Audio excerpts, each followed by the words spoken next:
Welcome everybody to our Spectrum Investor Confidence Index webinar. We will also be talking about what makes an investor go Robo. My name is Tom Wynn and I'm a director at Spectrem Group, and I'm joined by Carrie Runyard, who is one of the consultants here at Spectrem Group. Let's start with looking at the agenda for today's webinar. We will discuss, first of all, the January indices highlights and some of the things that made the index do the things that it did. Following that, Carrie will spend some time going through our latest study about robo-advisors and what makes an investor use a robo-advisor, or why don't investors use robo-advisors. We'll then have question and answers. If you have a question, you can type it in, and we will cover those questions at the end of our webinar. So looking at our first slide, we find that the millionaire index stayed the same, while the affluent index went up 3 points. January 2017, the millionaire index was at 12, and the affluent index was at 8. Now, to compare this with historical numbers, we find that the highest the millionaire index has been was 25. That was back in March and April of 2004. The highest the affluent index has been is 17, which was back in February of 2004. Now, moving on to our next slide, a better way to see this may be looking at trend data. As we can see, we find an upward trend in both indices from a year ago. Put this into context with the past year, our low for 2016 was a -3 for the millionaires, and our high was a 14. For the affluent, we had a low of -4 and a high of 8, which, as I mentioned earlier, was our January score. Taking an even longer historical view, we see a lot of ups and downs, with the big dips coming in the economic downturn of 2008. Now, moving on to our next slide, one of the components of the index is the affluent household outlook. And the outlook is a combination of respondents' outlook for their household assets, their household income, their company health, and the overall economy. For January of 2017, the overall outlook was at 26, down from a 27.3 in December. Now, historically, the lowest the household outlook has been was a -33.8 back in February of 2009, and the highest the outlook has been is 46.1, with those scores being registered in February and July of 2004. Moving on to our next slide, we break this household outlook down into the individual components. The first number that we have in the first column is our January number, and the second number in the first column is what we are up or down compared to December. Overall, we're down from December, as we mentioned, and this downward trend or downward score can be attributed to the income being lower, company health being lower, and assets being lower, while the economy, the outlook for the economy actually went up. Now, all 4 indicators are up from 12 months ago, with the outlook for the economy being up 40.8 points from where it was 12 months ago. The overall outlook is up 23.5 points higher than it was a year ago. Moving on to the next slide. Every third month, we change our open-end investor question. For January of 2017, the question was, thinking about your household's investment portfolio, which one factor would you say most affects your investment plans today? Now, the one factor that was the highest for both the millionaires and the affluent was the stock market conditions. Retirement was next, But retirement is more of a concern to millionaires, due in large part to their older age, while market condition, income and political climate were also higher among millionaires than they were affluent. While market conditions in the economy rated higher for the overall affluent. Retirement, income, and political climate were higher for millionaires, and market conditions in the economy were higher for the overall affluent. Now, moving on to the next slide, we take a look here at historical numbers back to October 2015. And with each of the factors, we see the typical up and down movement for each factor. And these movements depend upon immediate conditions and the concerns that they have at that time. However, we see a steady rise in the factor of political climate. And these numbers continued to increase as we got closer to the election. Now, with the election behind us, it'll be interesting to see if this number goes back down or if there is still anxiety and anticipation about what is going to happen with the new administration. Moving on to the next slide, we're looking at the preferences among affluent investors. In terms of product preferences, we are historically very middle of the road. For example, on stocks, we have a score of 34.8 for January, with a historical high of 45.3 in 2012 and a low of 13.2 in May of 2008. So right now, we're just very much in the middle, and we'll probably see a retreat from the wait-and-see attitude that we've had as people now begin to get back into the markets. Now, at this time, I'll turn the presentation over to Carrie, who will talk about our recent Robo Advisor study. So, Carrie, go ahead. Good afternoon. As Tom said, I'm going to talk to you a little bit about a recent research we did with wealthy investors regarding their use and perceptions of robo-advisors. This research was conducted in late 2016, and it was conducted with both users of robo-advisors and non-users.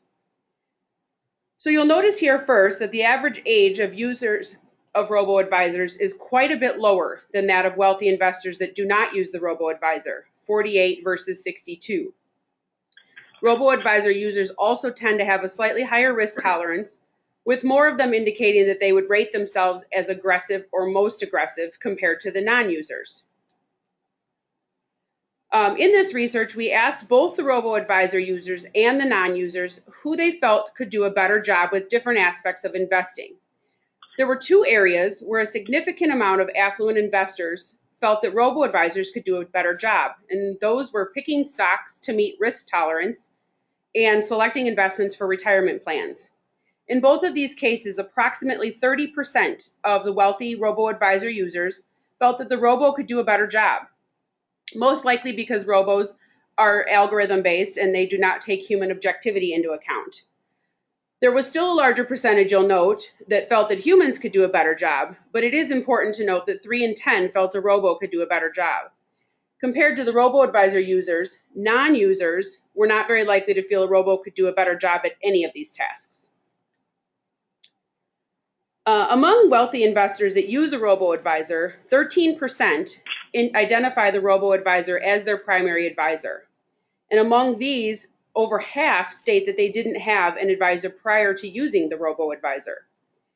As far as asset allocation, 37% of the assets of a robo-advisor user are allocated to that robo-advisor. A little over a quarter are with another advisor, and 35% are controlled on their own.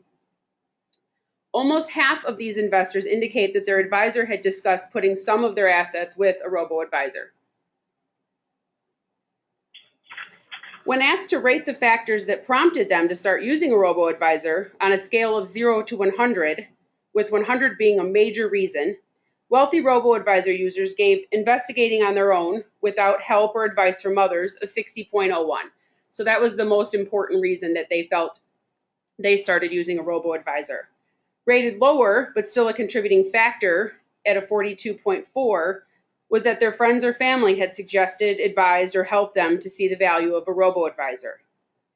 63% of these investors feel that the robo-advisor fees are the most appealing feature, and over half were also attracted to the unbiased approach of the robo-advisor. When asked what they saw as drawbacks of a robo-advisor, almost half of affluent non-robo users indicate that they like the personalized services of a human advisor, and they don't feel that a robo-advisor is personal enough. Approximately 3 in 10 prefer to meet in person with their advisor, and just under a quarter feel they don't want to share personal information with an online advisor, or they feel that they have a limited knowledge and understanding of robo-advisors in general. If you'd like to receive monthly updates on our research and insights into wealthy investors, our high net worth newsletter subscription is the perfect place. Our index information that we talked about earlier in this webinar is released in this monthly newsletter published around the first of the month. We also include articles and insights into wealthy investors on various topics that we gain through our proprietary research. It's available for $245 a year, and some of the topics that you'll find in this month's newsletter that was released today include insights into America's wealthiest, the 25 million plus investor, wealthy investors in retirement readiness, as well as all of the index stuff that Tom talked about. And now we're going to open it up for any questions that you may have. Tom's still on. Tom, I see we had one come through for you so far. Somebody would like to know, do you see any differences based upon demographics for the overall outlook and the index? We don't see lots of differences based upon age, but one area where we see very, very big differences is gender and political persuasion. So gender, the indice tends to be lower, the outlooks tend to be lower among females than they are about males, than among males. Males seem to have a more cavalier approach and a more optimistic approach than do females. And then depending on who is in office, political party is a big driver of particularly the outlook. 2 or 3 months ago, when the Democrats were in office, the outlook for the economy among Democrats was very rosy and very good. It's now very pessimistic and very bad, and just the opposite for Republicans. They were very pessimistic 6 months ago, but are much more optimistic now.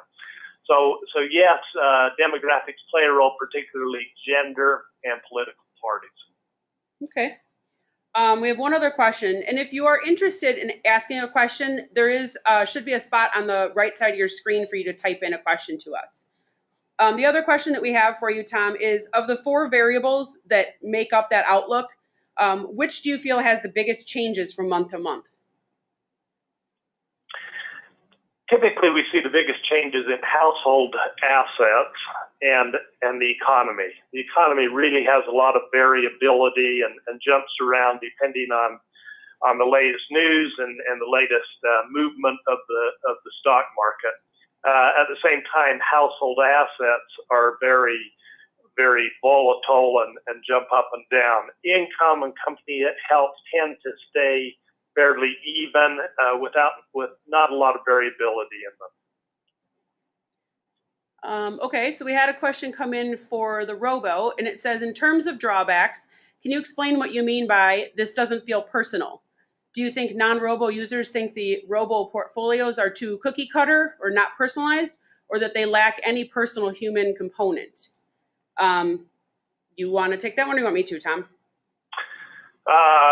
I've got an idea on that, but why don't you go ahead? My opinion is a little bit of both, actually. I think that definitely the non-Robo users like that human component.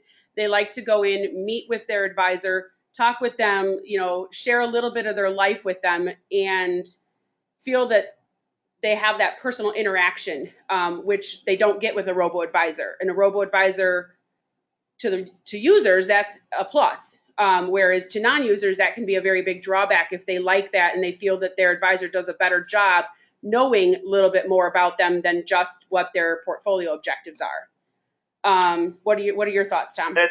I would agree with you, Carrie. To add to that, I think a very key number is the 23% that have limited knowledge and understanding of a robo-advisor.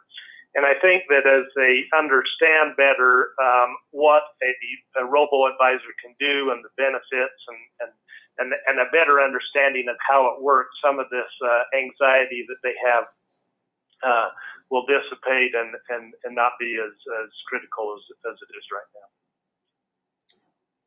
Okay, hopefully that answered your question. We have another question that said, they apologize, they missed the beginning of the presentation, but what is the cutoff for our definition of affluent? In the index, it's 500,000 and above is defined as affluent, and that's 500,000 and above in net worth, not including their primary residence. And then, of course, millionaires would be $1 million and above in net worth, not including their primary residence. Okay.